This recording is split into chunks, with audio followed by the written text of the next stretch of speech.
Thank you, Frank. That wasn't one of the easiest mornings and afternoons I've ever spent, but the fact is that acknowledgement of the genocide is importantly not only as an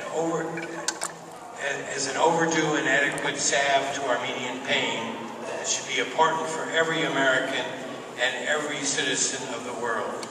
It's been my consistent commitment and my passion to work to achieve U.S. congressional recognition of the Ottoman genocide against the Armenian people. Our inability to achieve that goal and my frustration over that lack of success will not in any way diminish my ardor to see the truth win out. 1.5 million Armenians were slaughtered by the Ottomans during World War I. That is fact. The very few survivors of that genocide and their descendants are haunted to this day, haunted by the horrors of what happened, and especially haunted by the refusal of the Ottoman successor state, the Republic of Turkey, to acknowledge the truth of what happened. And they and I are baffled and frankly offended by others around the world, non-Turks, who know the truth in their hearts, yet refuse openly to acknowledge the truth, just because of Turkey's geopolitical importance. But accepting the truth is the beginning of wisdom. If the truth of the Armenian genocide can be so casually cast aside, what other historical truths might someday be just as easily denied? The Holocaust, slavery, apartheid, the crimes of dictatorships everywhere? And that would simply inspire other tyrants to do likewise, as Hitler was encouraged by the fact that the world had already seemingly forgotten the Armenian genocide. Aristotle said that virtue requires us to honor truth, even above our friends.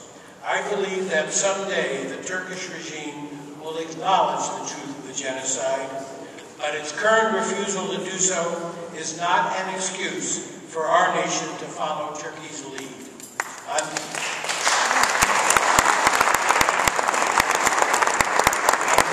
On this 96th anniversary of the start of one of history's greatest crimes, the crime that gave birth to the very term genocide, I rededicate myself to the cause of achieving American acknowledgement of that crime, and I pledge ceaseless effort in that regard until we achieve our goal. Yesterday we commemorated the 150th anniversary of the start of this nation's Civil War, the bloodiest war in our history, and the war that led finally to the end of slavery on our shores. Yet for most of our African-American citizens, the end of slavery meant only a passage from one very severe form of oppression to another form only slightly less severe, an oppression that denied basic human rights. It took nearly 100 years of struggle before our nation accorded the descendants of slaves full legal rights and voting equality with their fellow citizens. But those who struggled for civil rights in this country never gave up. We who struggle for recognition of the Armenian genocide are also not too far from a 100th anniversary of one of the bloodiest episodes in human history, and we will not give up either. Truth will win out.